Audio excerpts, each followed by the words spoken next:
The money's there, right? Just look at both ends of it. This is what we were discussing a little while ago, right? You got tent poles, very high, $200 million plus, right? So that's one side of the ecosystem. And then the other side is micro budget, really, really tiny. The torso of all of this is the mid budget. And we are seeing an absolute increase, right? The way we are tracking this is we're seeing an increase in deal counts. So we're tracking every single transaction that comes through 100 countries, and these mid-budget projects, right, between 5 and 50, 60-ish million, there's a sharp increase. Almost a 40% increase in deal count, even though there was a squeeze in the middle, just because Right. the rise of these micro budget, small budget projects. We did see that, mid budget got squeezed, but in absolute terms, there are more projects happening in mid budget than ever before. Yeah, this look at the charts, right? So Yeah. Atul, we are comparing here.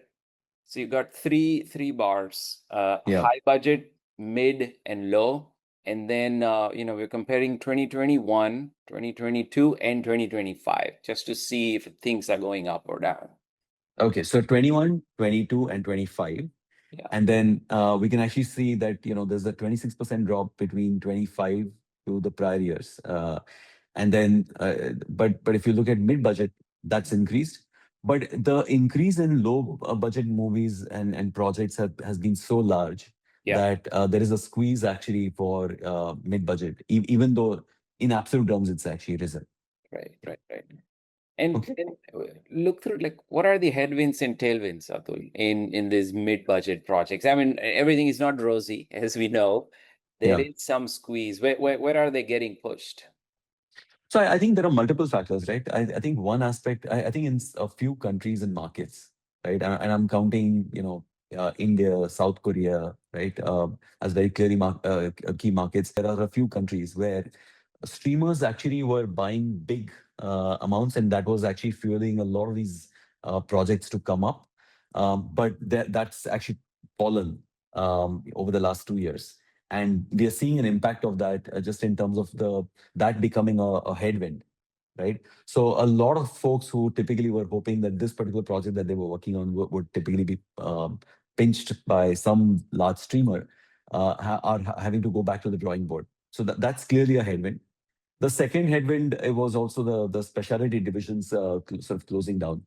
Studio businesses are actually sort of consolidating, and we've seen that in multiple ways, including mergers and acquisitions, which are happening with studios. But even within a studio that's not having an M&A, they still are consolidating their multiple labels.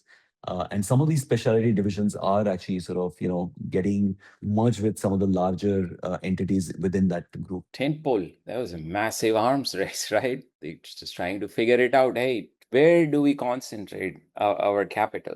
So there was a little bit of push in that area, but look at where a lot of these tailwinds that they are experiencing.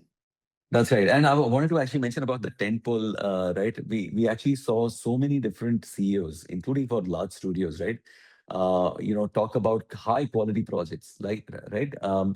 Quality over quantity. Saying we just don't want to keep producing lots of projects. We want to do, some projects, but if you do some projects, then those budgets are actually sort of, much larger, right? If you're a large studio. So yeah, I think those are all the headwinds. Let's look at the tailwinds. I think one key aspect is that the returns have been softening a little bit for these blockbuster, high budget projects.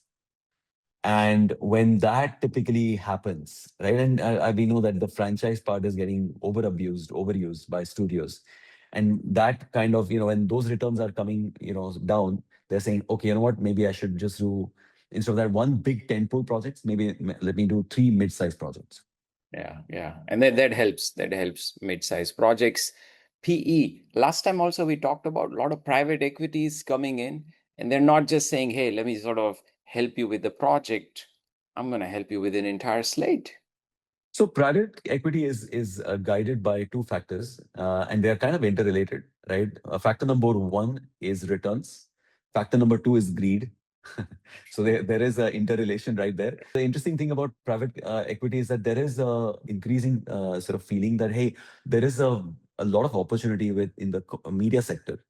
And we have been seeing some of the private equity actually, either invest in production houses that now they are turning almost into like mini studios, or they are directly going into slate financing. Now, when you do slate financing, hey, you know what? The first thing that happens is mid-budget projects typically go up, because now you want greater throughput. You want more sort of green lighting happening. Private capital is for sure helping some of these mid-budget projects to come out to the finish line. AI assistance post VFX, right? Tremendous amount of cost reduction.